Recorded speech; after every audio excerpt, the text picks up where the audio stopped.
Hampton Roads has a long-running high school and college sports tradition. It's time to give them the spotlight they deserve. This is 757 Sports Talk. Here are Matt Hatfield and Coach Ed Young.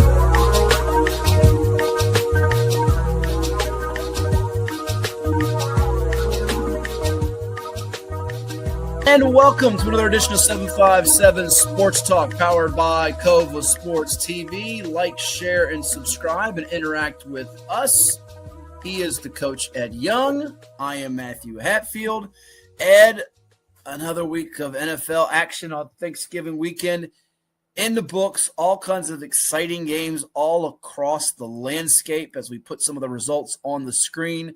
We spoke a little bit last week about the AFC playoff picture. We'll speak a little bit more on the NFC picture as we take a look at what things look like as the playoffs are approaching in this episode of the show. But I think the game that really caught my eye the most, obviously the games that were in the books from Thursday and Friday with Thanksgiving and Black Friday, 4 underdogs winning across the board with Green Bay winning at Detroit, Dallas prevailing over Kansas City, Cincinnati thumping the Ravens with turnovers galore against Lamar Jackson, and Chicago beating the Eagles, who are still searching for that offense. But Carolina's Panthers, 31-28, Bryce Young and company get the win over the Rams. The AFC South is tightening now with Houston prevailing over the Colts. They have the Chiefs coming up. Niners looking pretty good as they're still in the mix in the NFC West. My Cardinals, they've been ousted. They're eliminated. The Jets finally got a third win. Falcons are done.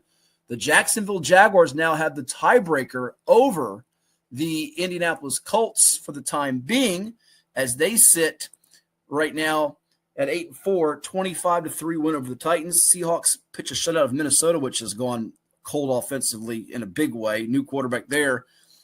The Buffalo Bills, they run for 249 yards without both of their starting tackles, Ed. Josh Allen now has the record for touchdowns by a quarterback, surpassing Cam Newton. And Buffalo looking more dangerous. I said last week, Baltimore is a team. Buffalo looks like the team that you don't want to draw if you're one of those top seeds like a New England or a Denver, a division winner, because they have a quarterback. And this might be the Peyton Manning year when he won his Super Bowl with the Colts and they had the run defense that got shredded all year long. This might be the year of the Bills. The run defense gets shredded all year long. Christian Bedford makes a couple of big plays against Pittsburgh. And now the Steelers, is this the end of Mike Tomlin in Pittsburgh? If you're asking me, I'm hoping it's not. My gut feeling, if they don't go playoffs, and there's a good chance they may not, or they go one round and get beat, I could see him stepping down. They're not going to fire him. Mutual agreement, or Tomlin will say it's time for a new voice. And if he wants to coach somewhere next year, he will. But I hope not. I mean, I like Tomlin a lot, and I just think their offensive scheme is at times disastrous. Well, they got to get a quarterback, and you're right. Mike Tomlin is too good of a football coach. The Denby High alum and William & Mary product, facing a former William & Mary teammate, Sean McDermott, for the Bills, that he'll land on his feet somewhere. But sometimes change is needed for both parties. And I'm like you. I think mutually, if they finish up 2-3 their last 5 games, and they're still going to play the Lions, they have the Dolphins, a couple of matchups with the Ravens, and the Brownies in the mix there.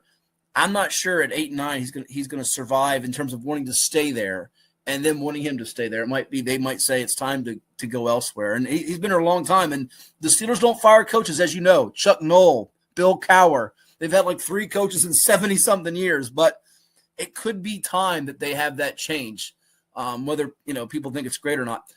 Look at these NFC pairings right now. Who would have thought in their wildest imagination the Chicago Bears would be the number 1 seed at this moment, 12 games in the National Football Conference?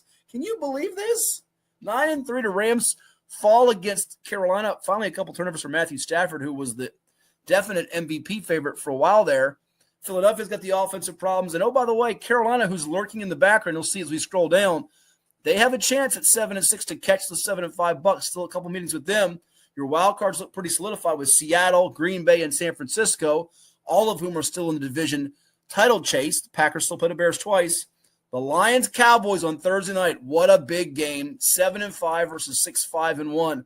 Can Dallas beat the three best teams in football from a year ago consecutively in the likes of Philly, KC, and Detroit? Wow. My feeling is yes. I think Dallas in the last 3 weeks could lay claim to the strongest momentum team right now. Detroit's kind of – I thought Detroit would be where Chicago is. Yes, a lot of people did. But remember, the change, Ben Johnson, the offensive coordinator for Lions, the head coach for Chicago, probably one of the favorites for coach of the year when you throw in him and Mike Vrabel for New England. That Lions offense has not been the same. They've had some drops from the receiving core, and they have some weapons there, no doubt about it. Jamison Williams, some big players, Amon-Ra St. Brown. Jameer Gibbs is such a weapon from scrimmage, but Jared Goff has not been as crisp. In the offensive line, Frank Ragnow was coming out of retirement. Now he's not going to be playing for them at all, and Dan Campbell assumed the play-calling duties. They're just not the same football team. Aaron Glenn, the DCs with the Jets as their coach. But I tell you what, you see the difference Ben Johnson's made with Chicago. They've been winning close game after close game after close game. They go and beat Philadelphia on Black Friday. And look, Dallas's defense is drastically different than when they lost early in the season to teams like Carolina and Chicago. Getting Quinnen Williams has made a huge impact on that defensive front, playing a run game.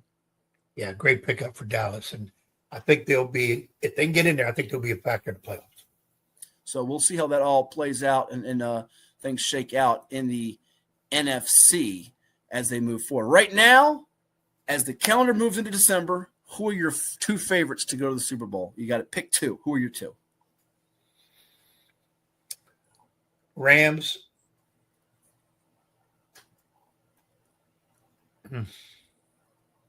Baltimore.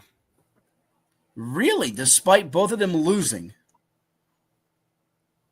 I'm surprised you say that. Not sold on New England. Not sold on the Bears or New England. I'm not sold on the Bears of New England getting to the Super Bowl either, but I'm almost leaning in the direction of either Denver with that defense, and they've been winning so many close games. They tend to play down to teams and up to teams, or Buffalo, because this could be their, like I said, Josh Allen could have his Peyton Manning year. And in the NFC, I have been so high on the Rams, but something tells me now Jordan Love with that latest performance, Green Bay has finally got it turned around here.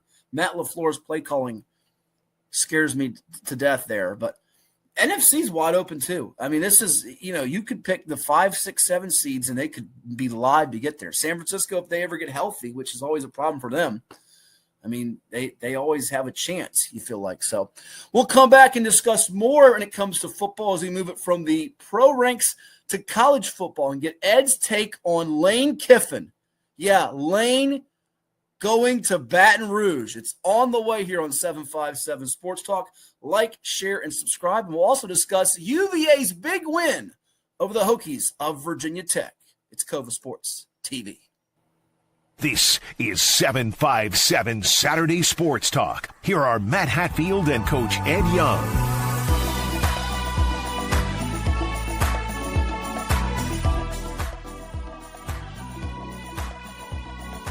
And we're back here on 757 Sports Talk. Like, share, and subscribe to Cova Sports TV wherever you are tuning in. We thank you for doing so on this particular episode. And it's official. Lane Kiffin is headed to Baton Rouge. Ole Miss, which has got a top 10 football team, which has been great all year long. Just one blemish against the Georgia Bulldogs. A chance to compete for a national championship. They didn't get in the SEC Championship because it's Alabama and Georgia playing for that. He is gone. He got to coach in the Egg Bowl.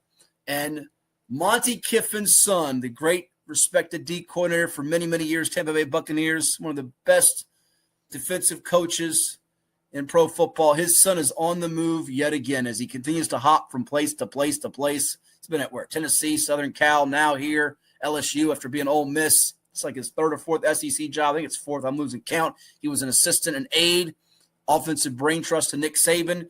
Your reaction, because it leaves a rotten taste in people's mouths in Oxford. This guy basically was recruiting players to go to LSU with him, coaching a game for Ole Miss to get in the playoff potentially, and people are highly upset about it. I imagine you are too. Yeah, but I'm mixed where I want to throw the knives at. Uh-oh. Because of me, I'm ducking. Well, you definitely deserve some knives coming your way. Hey. Because of the situation, it's not 100% Kiffin's fault. When he said, I'm taking time to make a decision, I said, he gone. If you're staying, you don't take time to make a decision and you announce it immediately because I'm trying to play for a chance for a national championship. That's where they were up until the moment he said, I'm gone. Now it throws everything in a tizzy because the committee is going to say, well, what's this Mississippi team going to do? Is these kids going to bolt now? He's taking half the team. Are the coaches still going to be in it? Are they going to start recruiting for LSU? He's taking half the staff. He has no allegiance whatsoever right now to Mississippi. Yes, I love those kids. I was blood, sweat, and tears with those kids. Well, you went to LSU because of the money. So stop blood, sweat, and tears of Mississippi kids. Because if you really had it, you would have said to Mississippi, what can you give me? You can't give me $12 million a year when they could have gave them $9 million. I'll take $9 million a year and live it. I'll take a lot less than that. So I don't have any strong feeling to him. I can't blame him because it's the way the system is right now. He has to make, if he's going to jump, he has to jump now. He doesn't have to jump, though. That's my whole point. Where is loyalty that we always try to teach our athletes? Loyalty to what you're doing now. But it's the American way. Bucks, baby. Money, money, money. Everybody in any business would jump for more money most of the time than anybody else. But I am angry because it's going to hurt Mississippi. Can you imagine that team? Oh, great record. If the committee says we're not sure they're all going to stay there, or they do put them in, and they do like Marshall last year, they all bowled anyways. Yeah. And they had to pull Marshall out of the bowl games. Well, let's get to that because you're going to go nutso if it happens like Florida State a couple of years ago without the quarterback is left out. We'll get to that in a second. By the way, other coaching changes. It looks like Michigan State is zeroing in on Pat Fitzgerald, the former Northwestern coach, who got cleared of some wrongdoing, had a suit. John Summerall from Tulane is going to be the next guy with the Chomp, the Gators in Florida. And Auburn hires Alex Golesh from South Florida. Not a ton of household names on that front, but you do have conference championships coming up. The SEC title game, the Big Ten championship, the ACC, which has the University of Virginia, fresh off its 27-7 shellacking of the Hokies of Virginia Tech, who had won 23 of the last 25 meetings. I know you're happy about that with UVA and Tony Elliott getting it done. They've got a really strong defense that totally bottled up, and I mean totally bottled up Virginia Tech. Jamari Taylor becoming the first ACC player to run for a touchdown and throw one since Will Shipley for Clemson back in 2021 against Wake Forest, which is crazy. Mitchell Melton leading that defensive charge. He's probably going to be an all-ACC performer. UVA plays Duke in the ACC Championship, and BYU takes on Texas Tech. And all these games have ramifications because early lines, by the way, have it set for right now, Texas Tech as a 13.5-point favorite against BYU. The one loss this year for Texas Tech was to Arizona State.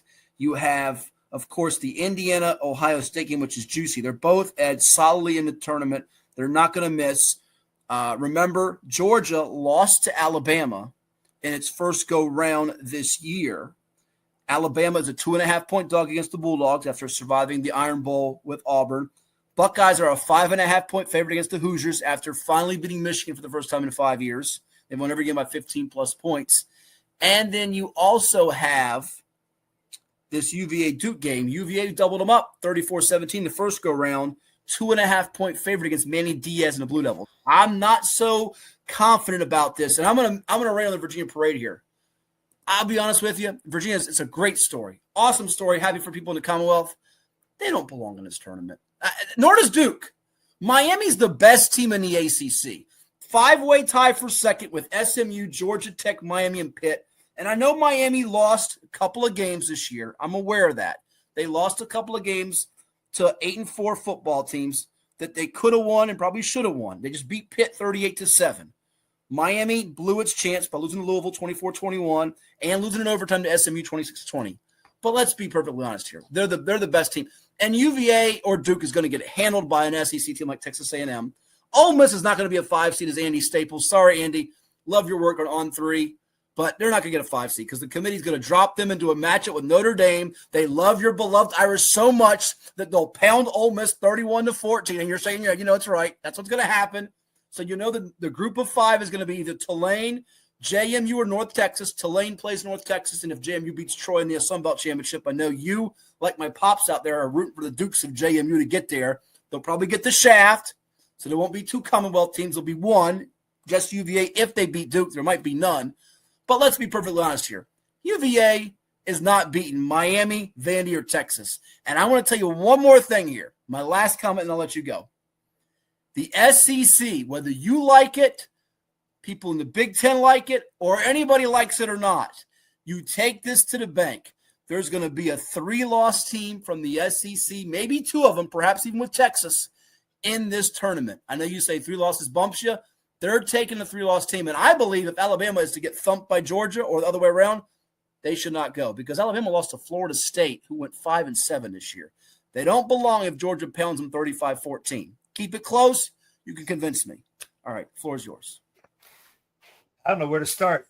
Virginia, whoever wins the ACC, who's claimed as the champion, belongs in it. Whether it's Virginia. Now, if Virginia loses to Duke. They had 2 conference losses, by the way. One to NC State that didn't count, which I don't like. I don't like that rule. It doesn't. Peanuts to nuts, as I think you once said. It doesn't matter.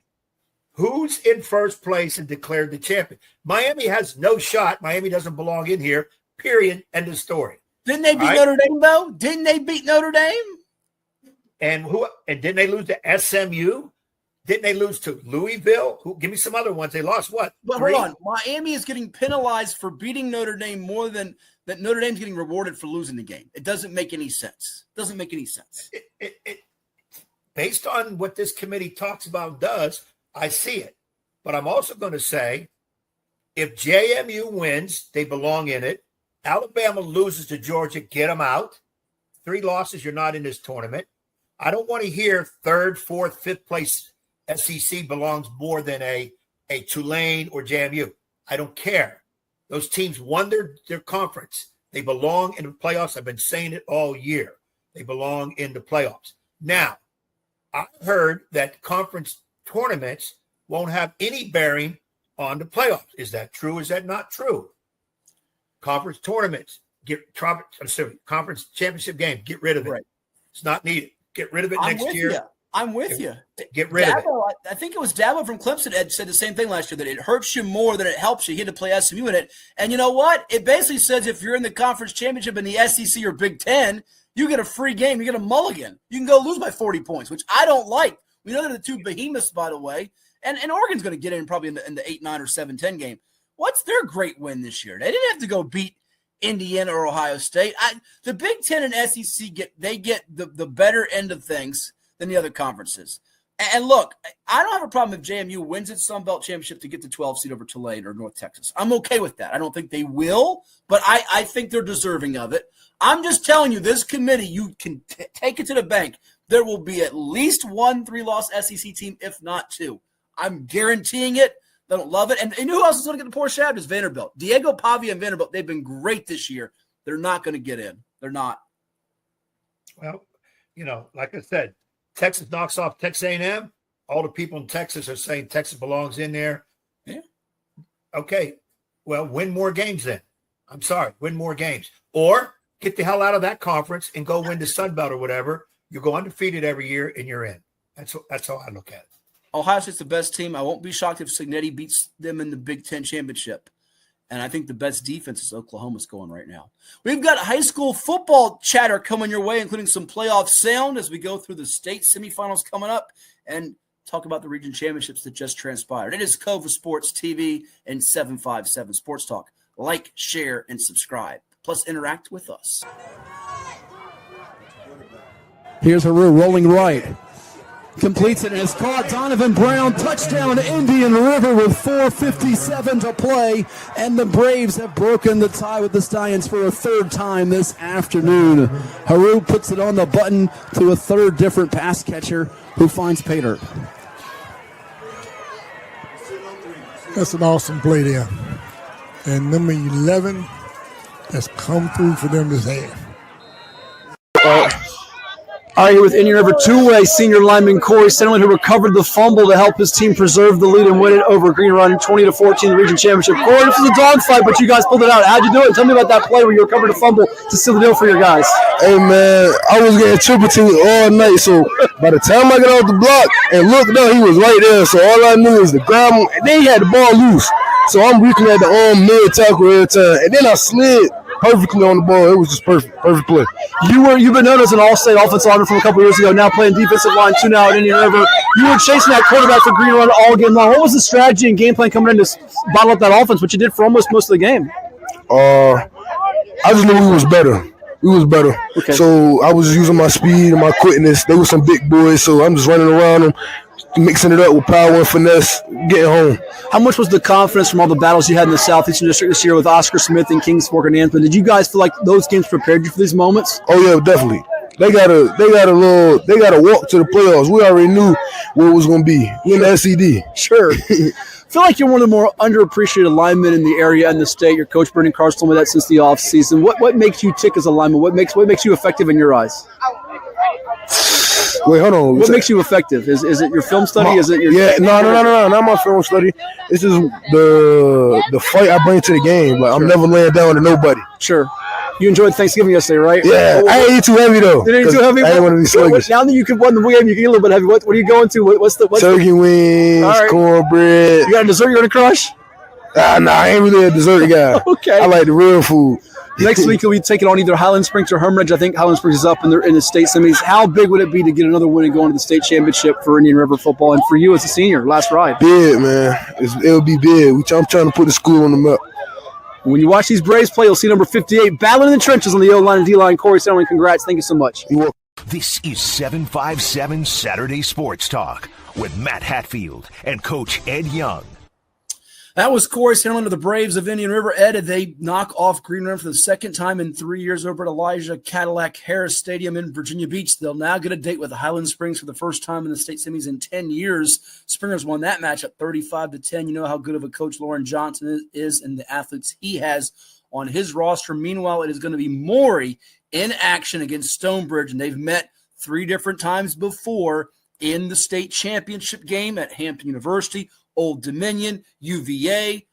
Maury won the games at HU, Doreen McCain's alma mater, the coach of the Commodores, as well as at UVA. Stonebridge won the game on the final play at ODU. Jacob Thomas, now of JMU, to Zeke Wimbush. But Maury is probably going to be without its star linebacker, Isaiah Ike Simmons, who suffered a devastating knee injury in the third quarter of that win over Kings Fork in the region championship game. Your thoughts, because that's going to be an epic matchup. Maury and Stonebridge, great offense against the smothering defense of the Bulldogs. True, it's some great matchups. I think Indian River is the redheaded stepchild, so to speak, in here. But wow. Yeah, they're good. Indian River, don't get mad at me. They're good. Deserve to be here. Beat a very good Green Run team. I just think Highland Springs is going to have a little bit too much for him, and I think Maury will have a little bit too much for Stonebridge. So if I understand you correctly, there's more likely to have 2 non-757 teams in Stonebridge and Highland Springs collide than there are to have the Commodores and Braves making an all-757 showdown. You think that's more likely to happen, that we don't have a 757 team or both of them get there than they do? I think Maury definitely gets there. I'm not sure about Indian River. Definitely. Wow. You're shocking me with these statements. Wow. I'm going against the grain. I'm going Ashburn. Great offense over great defense. Oh, wow. The folks in Ashburn have a bone to pick with you. Verona Jefferson Forest, Blue Devils beat Huguenot 21-12. Loudoun County doubled up Loudoun Valley. They'll take on Lafayette, which slipped by Phoebus. Jefferson Forest spanked GW Danville. It feels like Verona's the team to beat, but I won't count on Andy Lynn. He's a darn good coach at Lafayette, and he's got a really good defense as well.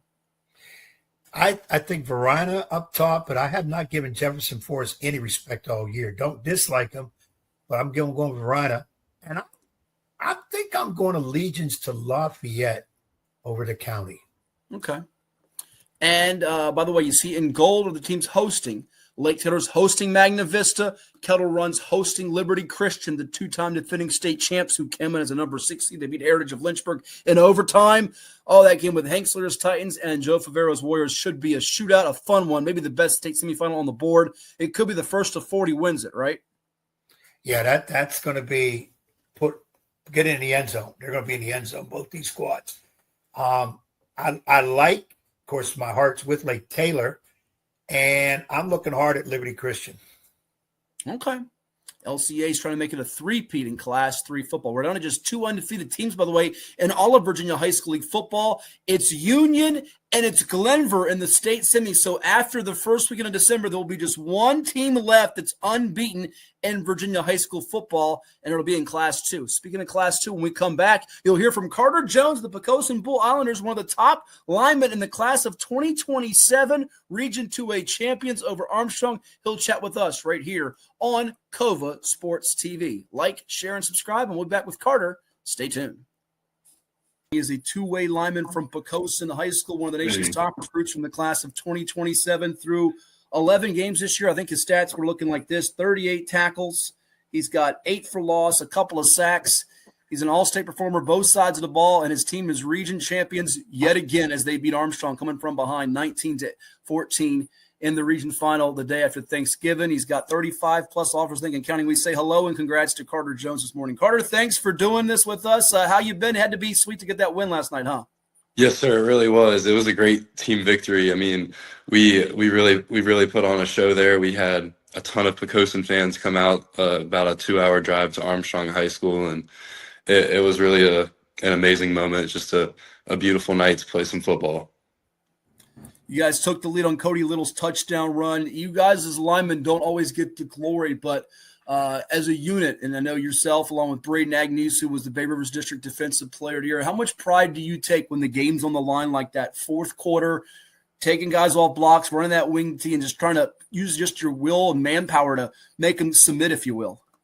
Yes, sir. I really think as an O-line, as a unit, we really play well under Coach Hollingsworth's teaching. And last night we had a very long drive in the fourth quarter. I want to say it took up probably 10 minutes of the fourth quarter, just a straight drive from I think the 15-yard line all the way to the end zone of the other side. So we just kept pounding the rock, and we lived to play another down. I'm going to bring Coach Young in here to ask you a couple questions in a moment here, Carter, but you're 6'6", you're 290 pounds, 4-star recruit.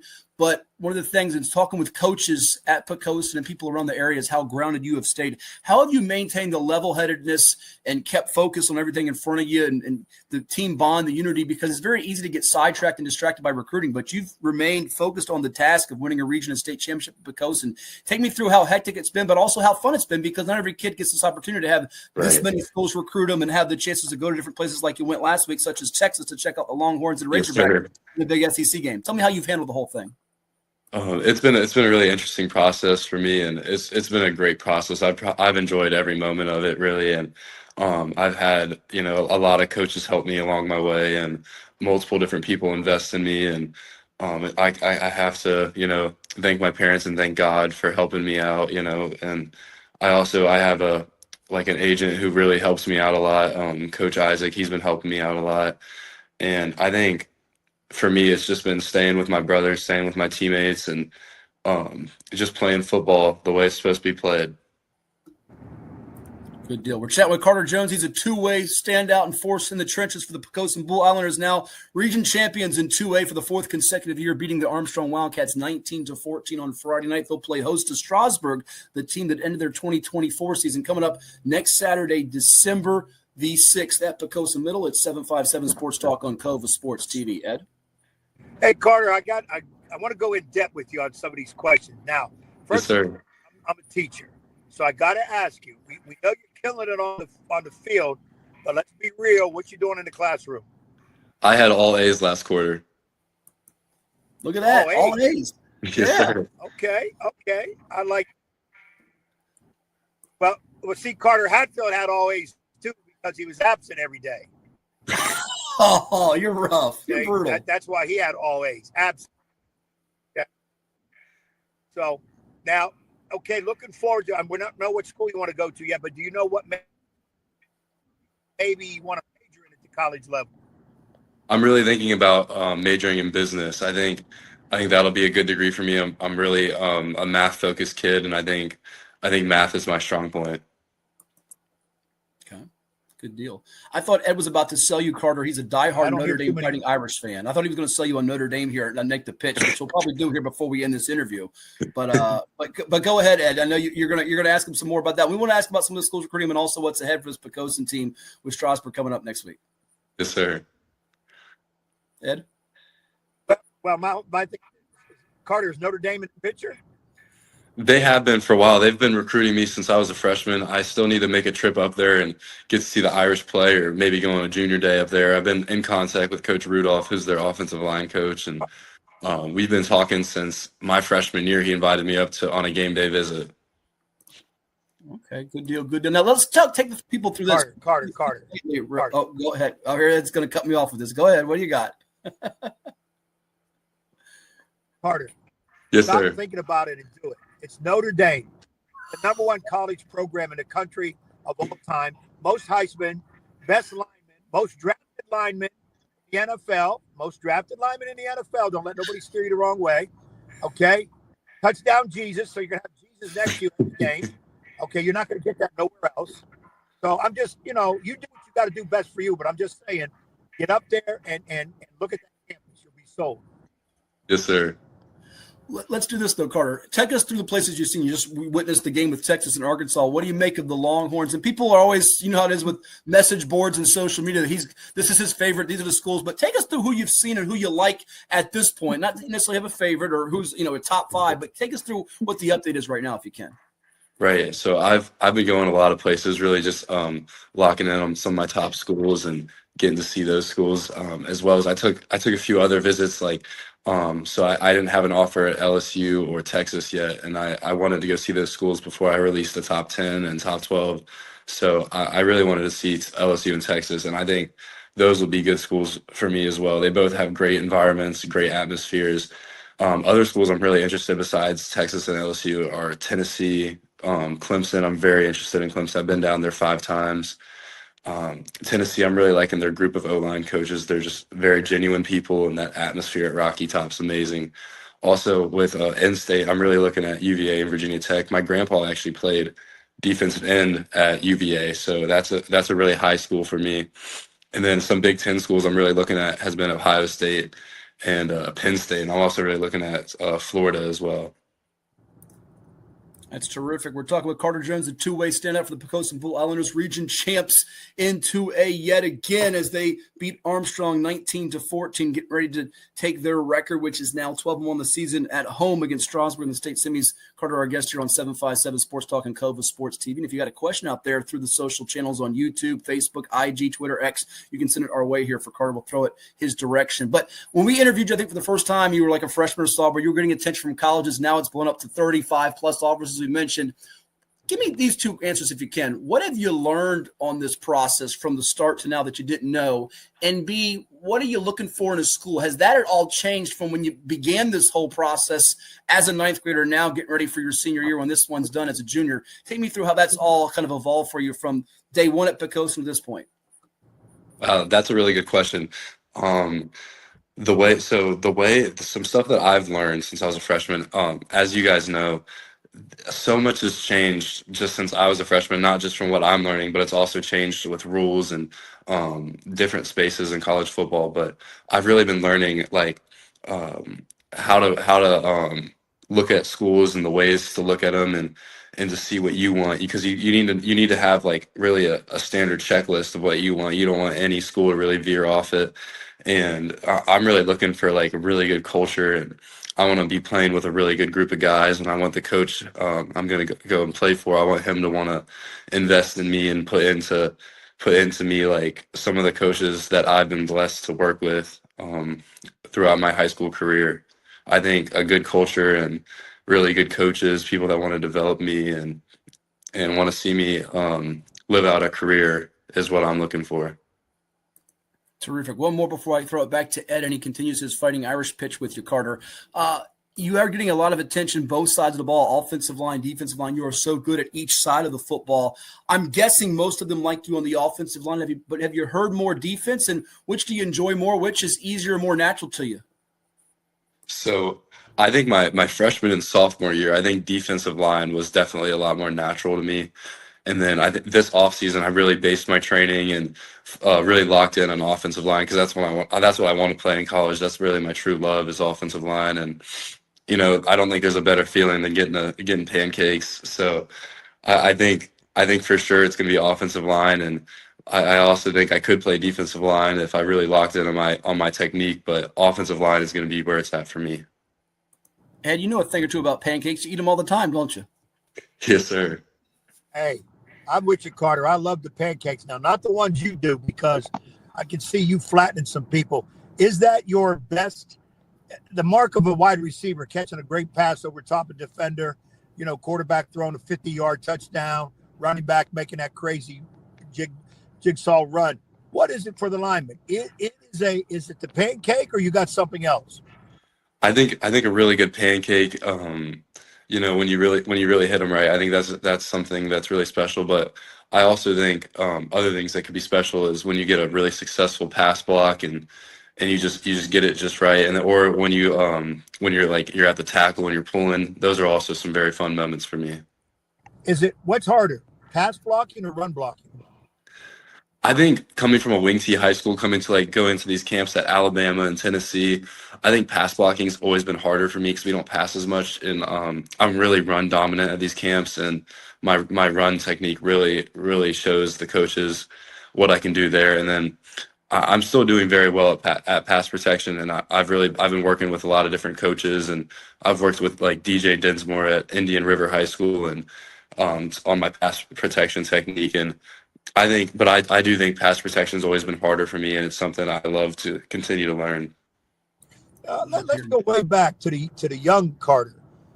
How did you? I always like to find out from the linemen, how did you get to the line? Number one, it's the hardest. I think the hardest position to play, the line in general. Probably the center, probably the hardest. And I always find out sometimes the coaches you can't be anywhere else. How did it start for you? And when you were real younger, was it line you wanted, or did you want to be that wide receiver, that quarterback, that running back, that linebacker?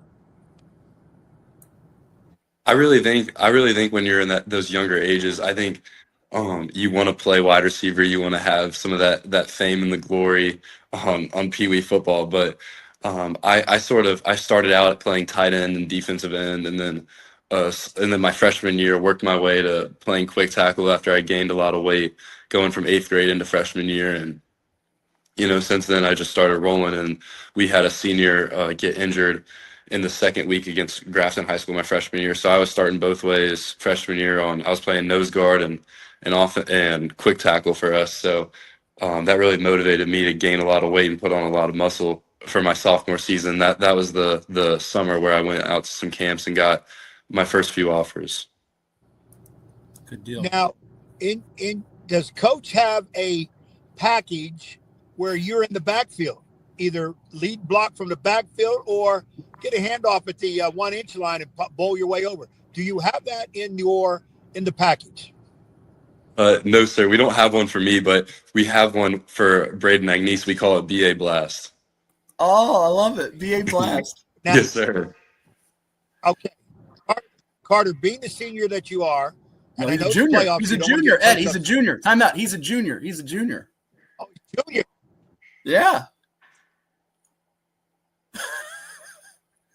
We froze Ed. He's frozen in time, Carter. He was so shocked about you being a junior. He thought you was a senior, which is funny. Someone I was just talking to the other day said the same exact thing. They're like, this Carter Jones kid blowing up Poquoson, where's he going? He's got another year. Are you kidding me? They thought you were a senior as well. Do you get that often from people, by the way?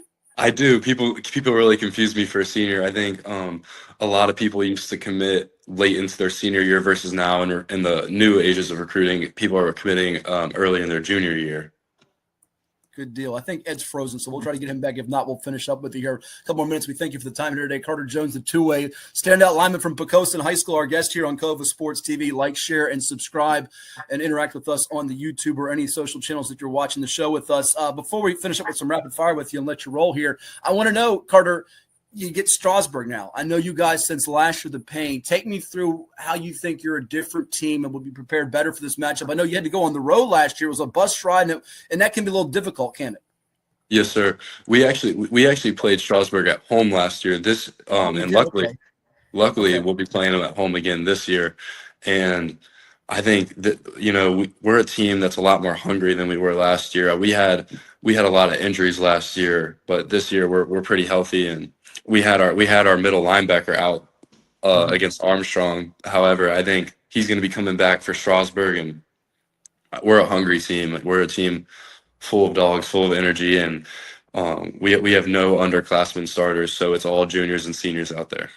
You're right. I'm confusing 2 years ago, your freshman season, you guys lost at Riverheads on the road. That's what it was. Yes, right? sir. We lost by a lot that game too. Yeah, and Riverhead's a really good team. They've won a lot of championships in the Class 1 level. Tell me about what you like most about this Poquoson football team, and you can shout out some of your linemen that block with you. I mean, I know that's a brotherhood there at Poquoson. Yes, sir. I hear all the time about just the tradition Coach Duty has instilled with you all, and you got to feel like this is a dream come true. You beat Lafayette this year in an overtime class. You can hear you Yes, argue sir. from the one loss you had. There was a close ball game during the regular season against War Hill, winnable game back on October 17th, 35-28. You got to feel like you're one of the last 4 teams standing. You got a chance at this thing. Yes, sir. I really want to give a shout out to Coach Duty and Coach Hollingsworth. We call him Coach Biggie. And then I want to give a shout out to our D-line coach, Coach John Bell.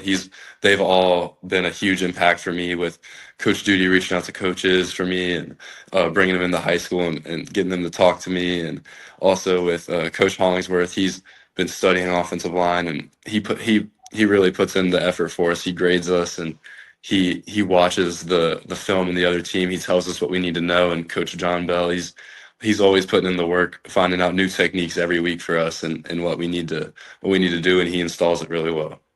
Awesome. One of our viewers out there has a question for you. Ryan wants to know, who's your favorite NFL offensive lineman? You got one? Trent Williams. Trent Williams. What do you like about Trent? So if you watch Trent Williams, you can just see the nastiness he plays with, and that's something I really love to watch. But Trent Williams can do things that only Trent Williams can do, and he's a really impressive and fun offensive lineman to watch. Cool. All right. Well, this has been a blast talking with you, Carter. Before we let you run here, you ready to play some rapid fire with us? Yes, sir. Here we go with the two-way standout lineman from Poquoson High School class of 2027, Carter Jones, Region 2A champs, now 2 wins away from a state championship. All right, what's your favorite TV show? I'd probably say The Simpsons. Oh, you're a Simpsons guy. That's my dad. He's got every episode on tape, and my dad will love hearing that. How about favorite movie? Favorite movie? I'd probably say Cars 1. Been my favorite movie since I was a kid, so I have to go with Cars 1. Cars 1. I can dig it. All right. Yes, sir. What is the chore you hate doing the most? I don't like doing the dishes. Oh, who likes doing that? I know. Place that you've never visited in the world you'd like to go see. What place would you go to? I think Turks and Caicos. All right. I asked this to Darnell Ewell, who used to play at Lake Taylor, who went to Notre Dame, ironically enough. Ed would love this. He had the handshake of death. What coach handshake has been the hardest handshake you've shaken the hand of? Ooh. It has to be some of those strength and conditioning coaches. I don't remember which one, but okay. I know some of those strength and conditioning coaches, they really shake your hand. They shake your hand hard. All right. Who is the biggest jokester on the Poquoson football team? The biggest jokester. Yeah. We got a few. I'd probably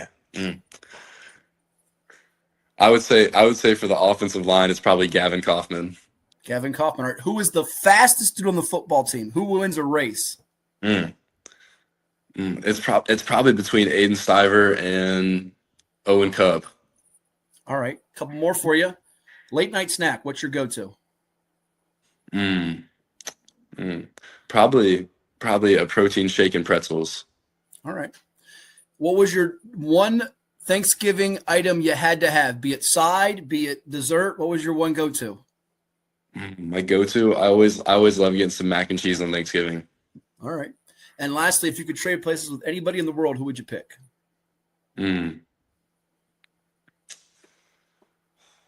That's a hard question. I'd probably have to go with like Tom Brady or something like that. Tom Brady. Hey, he's got money. He's got Super Bowl rings. He's living a good life. Well, yes, sir. Carter, I know you're enjoying yours too with Poquoson High School, national recruit, a region champion, and hoping to get a state championship before it's all said and done with your Bull Islander teammates. Thank you so much. Congrats on the region championship, and we appreciate the time today. You enjoy the rest of your Thanksgiving weekend. We'll talk again soon. Yes, sir. Happy Thanksgiving to you too. Thank you very much, Mr. Hatfield.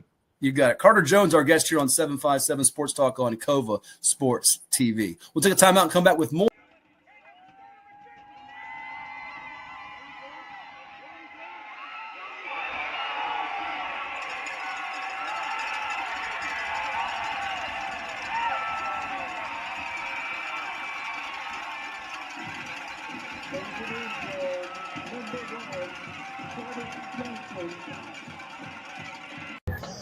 All right, here the dynamic duo of the Oscar Smith Tigers, Lonnie Andrews III and Travis Johnson. Oscar Smith region champs for the 13th time in 19 years, 48-6 over Thomasdale. All right, you guys got to enjoy Thanksgiving.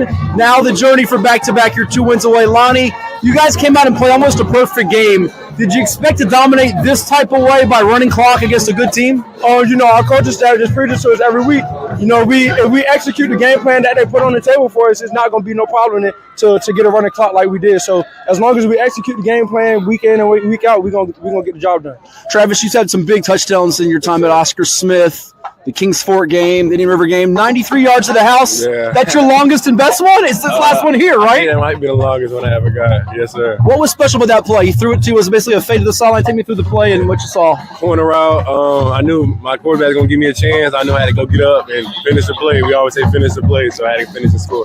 This guy next to you's got one more year, but this is it for you on this field. You go on the road for the state semis, then you hope to play at JMU for the state championship. Is it kind of a bittersweet feeling what's going through your mind? You're knowing this is the last time. Crazy. Time flies, but I'm definitely proud of him, and we got 2 more to go. We know it's a big game, by the way, Wolverines and Buckeyes. But, hey, you're 2 wins away from a championship, the back-to-back quests. How is this team different now, and do you feel like you're peaking at the right time, Lonnie? I feel like we're peaking at the right time, like we're progressively getting better every week. We wish we would have got the donut, but, things happen. And I feel like we're just getting better every week. We come to practice, put in the work like we need to. So we're peaking at the right time, and I feel like by game 15, we're going to play an A-plus game. Travis, what's kept you guys motivated? What's fueled you to keep on this journey to stay, on the quest for a back-to-back? I feel like people keep disrespecting us. Somebody on their team was like, we can't get 45. We came out, got 48. We could have got more. So people keep disrespecting us, and they're going to see it every Friday or Saturday night or morning, whatever it is. Is that something to do, Lonnie, that last year you won it, but this year you want to do it in a more dominant fashion to kind of keep the legacy growing here? Is that something that you guys we just feel like as a team, like we don't get enough respect. Teams always talking about how like either we're not going to do this, do that, and then we come out here and just show them. And then the team that we got there next week just says something else again. So we just got to keep coming out here and showing them what we could do each and every week. Well, the scoreboard speaks for itself. We'll get you on a fun one. It's Thanksgiving. What's your dessert aside you're crushing this weekend while you watch the football? Give it to me. What's your dessert aside you're crushing? Banana pudding for sure. Banana pudding, what about for you? Banana pudding. Yeah. The pudding boys. Andrews, Johnson, Tigers win again. Thanks so much, guys. This is 757 Saturday Sports Talk. Here are Matt Hatfield and Coach Ed Young. With the Puddinhead Ed Young, I am Matthew Hatfield here on 757 Sports Talk. All right, Ed, you heard from Lonnie Andrews III and Travis Johnson, 2 of our favorites out there for the Tigers trying to go back-to-back in Class 6. It's them in Madison, and it is North Stafford hosting West Springfield. What you think? Madison and Smith, they got some history, some playoff history. But, I love the 757. Yeah, Tigers are pretty dominant right now. I'm not going to disagree with you. North Stafford is known for its prolific offense, but I got to shout out Corey Lawrence for them, the Wolverines edge rusher. 27 sacks this year. That guy's been balling out. He's been a freak for them on defense. Let's go to Class 2. You heard from Carter Jones earlier for Poquoson. They will host Strasburg, trying to get revenge for last year, while it's a couple of unbeatens, Glenver and Union. Poquoson Strasburg, boy, that's a grudge match. Poquoson won some revenge from last year. You're going to see some real good line play and a whole lot of running. Brody Doyot has been talked about by us on the show, going to Charlotte, the all-time touchdown pass record holder for Glenver, all-time touchdown pass record holder in VHSL history. But I think that Glenver defense is being slept on, just 3.9 points per game. I give them the ever so slight edge with all the controversy and stuff swirling around Union here over their heads here these last few weeks. Tough for that community. And in Class 1, Ed, the defending champ, they're out. Essex got bounced by Rappahannock. Yeah, Rappahannock beats the defending champion Essex. Is Buffalo Gap for real a 5 seed? They were 4-6 when the playoffs started. Yeah, and then you got Grayson County, 500-plus yards rushing on George Wythe, who you picked. Rye Cove wants revenge for last year's state semifinal loss. We'll have full previews for you on VirginiaPreps.com coming up this week. But high school basketball starts this week. Ed, we've got our quick top 5 teams in the 7-5-7. Here's mine. I'm going Lansdowne, Hampton number 2, defending Class 5 champ Green Run number 3, Lake Taylor and Catholic to round it out. What you got? I'm close to you. I'm going the first 3 were on the same par, Lansdowne, Hampton, Green Run. I like Granby. I saw him up close. I think Granby's got some athletes, and I'm going to drop Lake Taylor and Catholic in a tie for 5th. Watch out, Nansemond River, Woodside a little bit later, coming down the pike and possibly Norview.